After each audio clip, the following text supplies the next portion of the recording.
To Bartow's Morning News. Alan Sanders here with you, and as promised, we told you last hour who to expect in hours 2 and 3, and it is my pleasure to welcome Roney to the program. Good morning, Ryan. Thank you for having me. Great to have you here. Now, for folks, we're not here to talk about your day job, but you are associated with TELUS Science Museum. Yes, I'm the curator there. So for folks who may not know, what does that mean?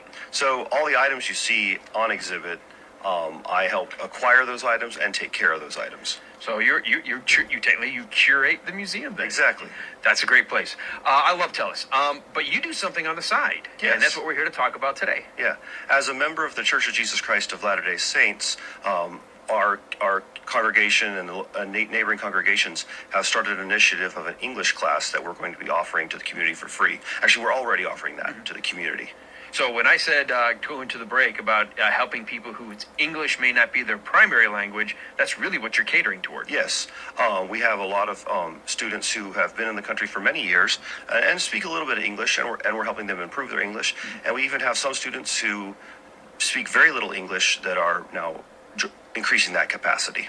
All right, so what identified this need? What brought this initiative out of the church? So our leadership over the area of multiple congregations, we call that a stake. It's kind of like a diocese. Mm-hmm. And that leader there, he began that with some of the other leaders, and they decided to select me as the supervisor for this program.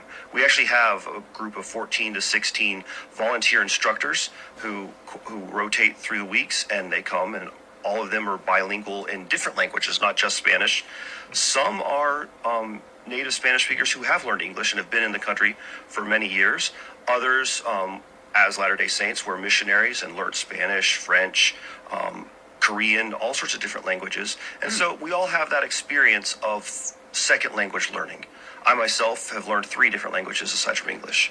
I served as a missionary in Brazil, learning Portuguese, but I also have a degree in Spanish and a minor in German. That's amazing. My mom, we were talking before we went online.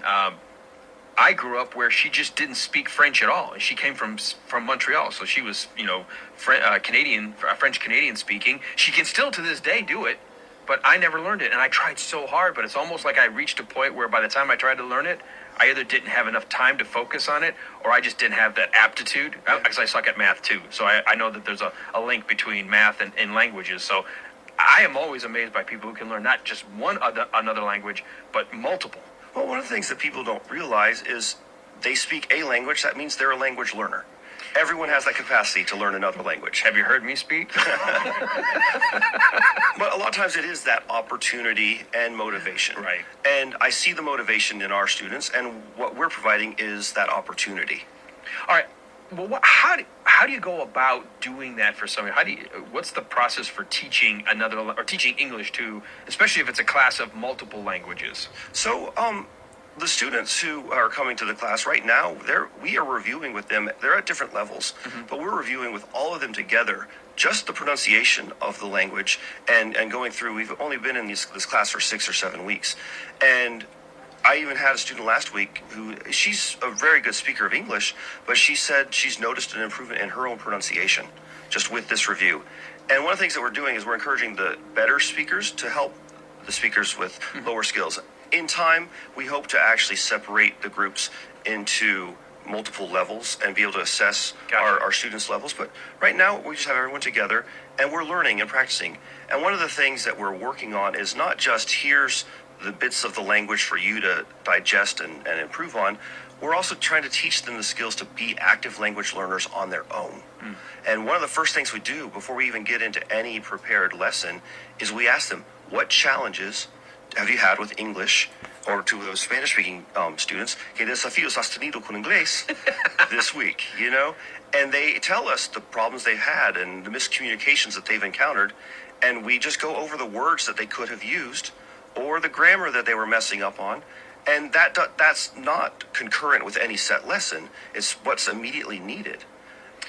How hard is it, though, with teaching English, because being kind of a mishmash, we don't have really a good set of rules, because just when you think that there's a rule, there's tons of words that break those rules. Oh, exactly. Part of the problem is the history of English has that huge involvement with with all the history of Europe and the rest of the world. We've drawn in so many words from so many languages that sometimes you just have to tell students this is just how it's said. There's a rule behind it and a history because it comes from, say, Dutch or from Arabic or something, but sometimes it's just the practice, and you just have to go with the flow. But other times you can take, like, say, a kid who's really good at spelling, and like the scripts, you've seen the spelling bee, like the script spelling bee, they ask that question, what language does this come from? And so we teach the students that if you're having trouble with a word, go look in the dictionary and see what language it comes from. Gotcha. When it comes to, let's say, older adults, someone who's maybe it came here, mid-adult, maybe late teens, early 20s, and they're struggling a little bit, but you're dealing with an adult who's probably also got either ego or fear, and so how much of their maybe having a hard time speaking properly or learning the enunciation is they're afraid to do it wrong, so they'd rather just not say anything. Well, that actually is a big part of things, but we're also teaching our students that mistakes are part of the learning process. Don't be afraid to make the mistakes. And I think part of that is we're only there one day a week with these students. So we're more of a coach than the actual ones going to teach them. We encourage them to use Duolingo during the week to help them practice with a few things. And of course, there's limitations with that. It doesn't give you all the vocabulary, but it helps you practice some grammar forms. But the main thing is make those mistakes, because other speakers are going to correct you.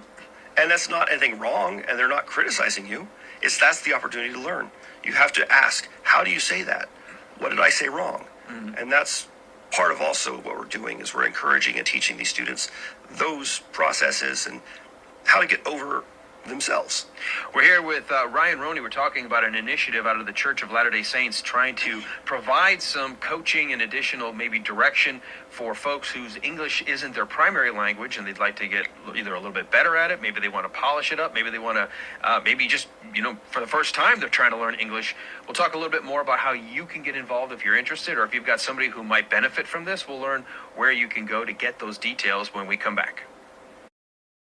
7:54 the time. I'm going to ask this question again of Ryan that I asked just before we went live on the air, because if there are folks out there who are like me, tried at one point to at least learn something, I'm comfortable enough that if I'm lost in Paris, I can ask for directions and I can ask for help. And do you speak English, which is the most important phrase I learned when I went over there, because most people do learn English, which is kind of great. It's sort of the universal language. But for someone who might want to polish their skills on their own, you said, and we'll get to how people can be part of your class, which is going to be a free offering. It's really a once a week. People still need to kind of do stuff on their own. And I asked, well, what's the best way? Do you find like kids' books? Is there a program online? What do you recommend? And you actually had a pretty good idea. Well, so kids' books can help, but a lot of times you want to learn at the level that you think. And so pick a book that you already know in your native tongue. Now, this works for people who are learning English, but I improved my German by reading the first 4 books of Harry Potter in German. Now, there are a lot of words I didn't know, so I limited myself to only looking up 5 or 10 words per page, and then muddled through the rest. But that's how you learned English. Remember when you were a kid, reading a novel, there were words you didn't get, but you just plowed through, and by the time you were reading 5, 6, 7 chapter books, all of a sudden you were reading a lot better. You do the same pattern. Go look up news articles. Change your Google News feed to the language you want to learn, and just read the headlines initially and look up a few words. And as you start to understand what's going on, pick an article a day. Read that one article, muddle through it, and learn a few new words each day. Now, I'm a big sci-fi nut. I've been ever since I was a kid. Are we getting to the point where we're just going to have universal translators? Well, I've actually had an incident when I was at TELUS as a curator, where I had a Vietnamese-speaking gentleman come in wanting something identified. He didn't speak much English at all, and I don't speak a lick of Vietnamese. So we pulled out Google Translator, and he spoke and I spoke, and we read off what it said, and we got through the encounter. So we're getting close to that idea of just, put something in your ear and it'll translate automatically what it's hearing. That would be great. That'd make it a lot easier for me, that I don't have to go through the work of learning anything. Well, for now, you got to double check that AI, make sure it's doing it true. right. All right, so somebody who wants to get involved with your class, are you looking for both students and or maybe teachers? Yes, we actually, right now we have a lot of teachers from the community, Calhoun, Rome, Cartersville, and Ackworth, who are members of the church. But this is also something that through the Just Serve app, people can become a part of. But also the students, it's freely available. We meet every Thursday, 7 p.m. at the chapel on Peoples Valley Road. That's 870 Peoples Valley Road. This is the chapel of the Church of Jesus Christ of Latter-day Saints. So every Thursday at 7, I'm there with the instructors, and we're there for whatever students want to come. And about how long do they commit to that? Is it an hour long? It's an hour-long class, 7 to 8. I get there a little early and have some resources if people want to look up some stuff and study on their own. And then afterwards, we answer questions more than what's in the class. But yeah. And is age ranges like who's? So it's mostly adults. Okay. I've had some people come with their kids, but please come with your adult. We don't have enough to coordinate that. Gotcha. With youth or kids, they need to be there at least with their parent. And obviously, once again, the main function is to take folks whose English is not their primary language. You're helping them with English. Yes, we are focusing on that, learning English. But what's interesting is just last week, a gentleman who was visiting in the area saw our advertisement at the library, and he had been an English instructor in other places. He came in and just saw how things were, and he actually helped us teach last week. All right, we've got about 20 seconds. How do people learn more about you online? Where can they go? So actually just email me at freeenglishclasscartersville@gmail.com.